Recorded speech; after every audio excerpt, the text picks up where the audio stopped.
Promosi Badan Nasional Penanggulangan Terorisme. Kampus menjadi salah satu lokasi yang juga diincar para ekstremis dan teroris untuk menyebarkan paham karena mahasiswa cenderung labil. Oke teman-teman, sekarang kita udah ada di depan rektorat. Mau ngapain sih kita di sini? Nggak ngerti kita mau ngapain sih? Ya nyari Pak WR dong. Gimana sih orangnya? Yuk kita lihat di dalam. Cekidot. Baik teman-teman, sekarang kita sudah bersama Bapak WR1, Bapak Dr. Sukardi MSI, akan mewawancarai beliau terkait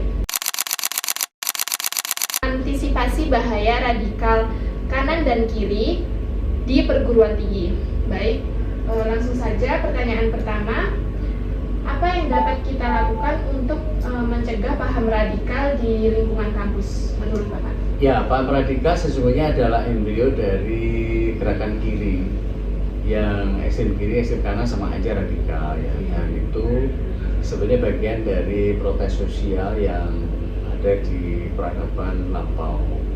Hanya kemudian di tataran teoretik paham radikal itu berkembang, variannya menjadi banyak ya. Yang kemudian ada gerakan ekstremis, radikal kanan, radikal kiri, kemudian gerakan bawah tanah, kemudian kelompok-kelompok true believer. Dan kalau di Amerika Latin itu gerakan-gerakan itu justru menjadi diboncengi dengan proses-proses demokratisasi.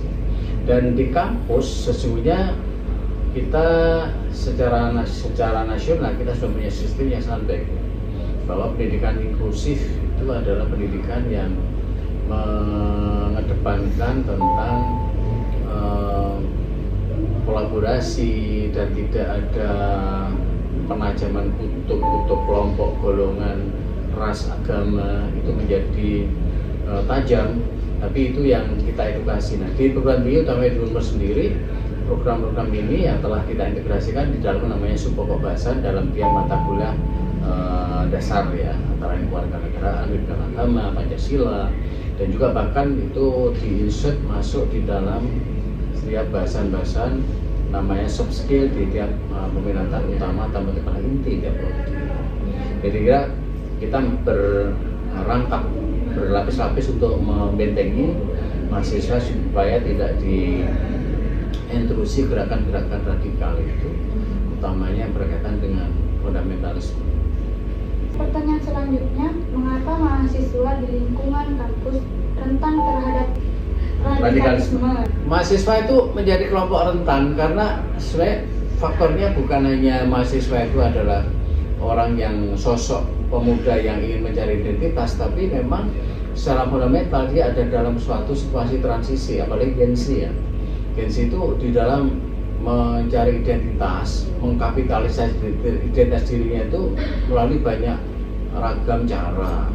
Nah kemudian adik-adik tahu sendiri kan bagaimana interaksi kita dengan media sosial hari ini ya.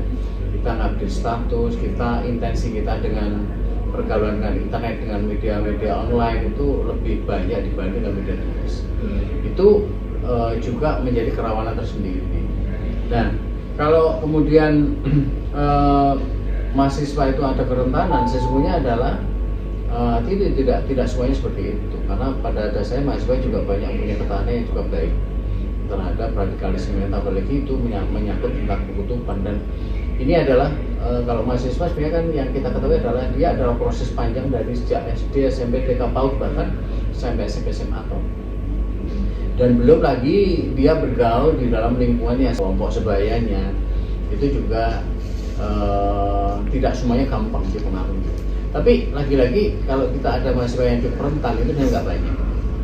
Ya kalau ada mahasiswa rentan itu kasus baik kasus, tapi average kita masih sangat optimis mahasiswa adalah kelompok yang sangat tangguh terhadap radikalisme itu. Dan apalagi kampanye tentang anti radikalisme sekarang kan bukan hanya di kalangan kampus ya, kan di kalangan agamawan, kelompok budaya, semua masyarakat kita sebenarnya tidak menghadapi apa gerakan radikalisme dan berbagai ragam rupa. Sehingga ini yang penting bagi mahasiswa kita dudukkan sebagai kelompok yang punya identitas kuat di dalam mengawal dirinya dan masa depannya itu bersama dengan proses edukasi pendidikan yang dia jalani di kampus maupun yang ada di luar kampus. Baik, untuk Soal selanjutnya, kira-kira siapa sih tokoh pertama yang membawa radikal kanan dan kiri di lingkungan kampus? Apakah itu dari mahasiswa ataukah dosen yang mengikuti golongan tersebut? Ya enggak ada, ya kalau yang bawa ide-ide radikalisme sebenarnya itu berkembang sebagai sebuah kebutuhan kolektif. Jadi di dalam teori sosial itu ada namanya adalah aksi kolektif dan perilaku kolektif yang itu biasanya berbeda dengan perilaku individual. Jadi orang yang punya norma perilaku kolektif itu biasanya berdasarkan tentang kebutuhan dan situasi ekologi. Ada 3 sisi. Pertama adalah yang membangun perilaku itu pertama adalah dari segi isi pendidikan, kemudian proses pendidikan dan konteks pendidikan. Nah, isi pendidikan apa ya? Konteks pendidikan antara lain adalah kurikulum, kemudian guru, dosen. Dan tidak mungkin dosen secara sendirian bisa mempengaruhi mahasiswa untuk masuk dalam satu kelompok radikal, itu nggak mungkin, nggak akan bisa. Ya. Karena kalau ada mahasiswa yang terlibat dalam gerakan radikalisme, sebenarnya dia adalah bangunan dari sebab dari berbagai hal. Pergaulan dia di media, pergaulan dia di kelompok di luar kampus, pergaulan di kampus, itu mereka saling tarik temali untuk membangun suatu keyakinan. Tapi saya melihat gini, ide tentang radikalisme sebenarnya dibawa oleh namanya konteks dan konten dari sebuah peristiwa sosial itu. Dan kebanyakan itu event khusus ya, misalnya kenapa mahasiswa sampai dengan mempunyai keyakinan ya, mereka menjadi kelompok the true believer, orang yang yakin dengan keyakinannya sehingga dia berani melakukan apa saja ya, misalnya soal ya kita saksikan hari ini kan ekstrim ya, orang masih belia berani melakukan pembunuhan, penganiayaan dan segala sesuatunya itu terjadi dengan mahasiswa. Iya Pak, terjadi dengan sangat masif gitu loh. Dan ini pasti bukan peristiwa yang tiba-tiba, tapi saya lihat ini kalau kita mahasiswa sebagai penyebab utama dan dosen, karena sebenarnya itu adalah resultante perilaku radikal itu faktornya bukan tunggal seperti yang kok dia produk yang sangat individualistik sebetulnya. Makanya kasusnya tidak banyak, 1-2 orang, dan itu dari eksklusivitas diri dia sebenarnya secara sadar itu mengetahui kesendirian itu, tapi kemudian misalnya fenomena orang membunuh diri itu juga suasana tertutup, konteksnya tertutup, tapi kemudian dia juga ada dalam fase distres yang hebat. Itu semua faktor-faktor, tapi kalau dosen saya kira tidak direct baik. Pertanyaan selanjutnya, bagaimana mewaspadai bahaya paham radikal di kalangan mahasiswa? Ini pertanyaan bagus ya. Kita sangat yakin di Unpar itu kita memberi adik-adik mahasiswa itu dengan namanya pendidikan pendalaman. Kalian mau pendalaman? Pendalaman agama deh, pendalaman agama. PKN itu semua yang pendidikan itu, meskipun di PT lain mengatakan bahwa itu adalah sekunder, kita tetap primer. Meskipun itu tidak ada SKS-nya, itu menjadi syarat kelulusan. Itu cara kita adalah mendisiplinkan diri agar mahasiswa tetap ada dalam lingkungan yang hangat dengan suasana inklusivitas itu. Suasana bersama, interaksi bersama bareng, bahwa bersahabat dengan menghindari pertentangan, polarisasi itu penting. Kan nggak mungkin juga kan kita ada di kampus kemudian gontok-gontokan. Setajam apapun perbedaan kita pasti ada titik temu yang bisa kita dialog dan diskusikan. Jadi itu pendidikan. Yang kedua adalah mendorong adik mahasiswa itu akan terlibat aktif di dalam kegiatan-kegiatan aktivisme sosial. Misalnya kalian menjadi pengurus organisasi, ya kan? Baik intra maupun ekstra, sama aja dua-duanya mendewasakan kalian gitu loh. Gak mungkin itu akan terjadi kalau itu tidak ada atmosfer yang baik. Oke, lanjut. Di mana tempat yang memiliki potensi munculnya radikal kanan dan kiri di perguruan tinggi? Ya saya kira kita tidak bisa mengatakan itu ya, karena radikalisme konteksnya bukan pada tempat, bukan pada disposisi lokasi, bukan, tapi pada pikiran orang, alam pikiran orang, kemudian cara berpikir orang, kemudian dia ada pernah diedukasi di mana, mengalami proses pengalaman sosial di mana. Dia bukan ada di tempat ya. tapi dia ada di pikiran masing-masing orang. Dan makanya intervensi untuk mencegah gerakan radikalisme sebenarnya bukan pada tempat, tapi pada cara berpikir, cara pandang mereka, pada paradigm, pada cara berpikir tentang keadaan, misalnya tentang keadilan, tentang ketidakadilan, tentang perlawanan, tentang hak kewajiban.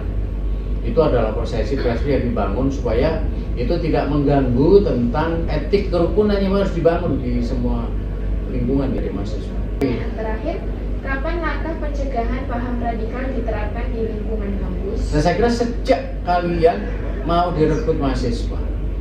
Nah, makanya kan kalian pasti ada seleksi, kita juga di tracking, nilaimu di tracking, kemudian riwayatmu dengan guru BP di tracking gitu. Itu screeningnya sampai situ, apalagi kalau disiplin-disiplin yang khusus misalnya hukum dan akuntansi yang itu bersentuhan dengan namanya hukum pidana. Nah itu memang kita kerjakan dan saya kira sampai dengan performance test ya, kita bukan tidak mau ngambil anak-anak yang punya pikiran begitu ya, tapi dia harus dapat tempat yang cocok untuk sesuai dengan apa yang dia yakini. Tapi prinsip kita bisa petakan pada adik mahasiswa itu ada di DSM kanan kiri itu udah tahu. Kemudian kita kenali dengan BP-nya, dosen walinya selama pembimbingan akademiknya selama masa perjalanan. Prodinya juga tahu. Maka tidak mungkin prodinya komunikasi. Oh, kamu radikal, tidak mungkin, ya kan?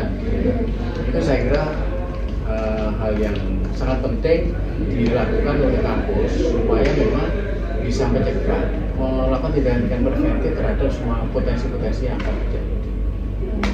Ya, itu ya.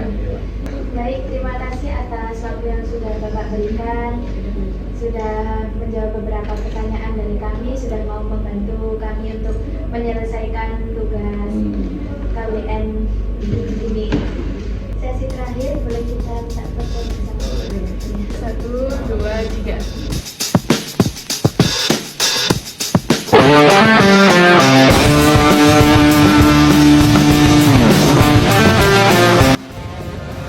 Terima kasih guys yang sudah menonton. Jangan lupa subscribe, like dan komen. Bye bye. Kamera sih. 1, 2, 3.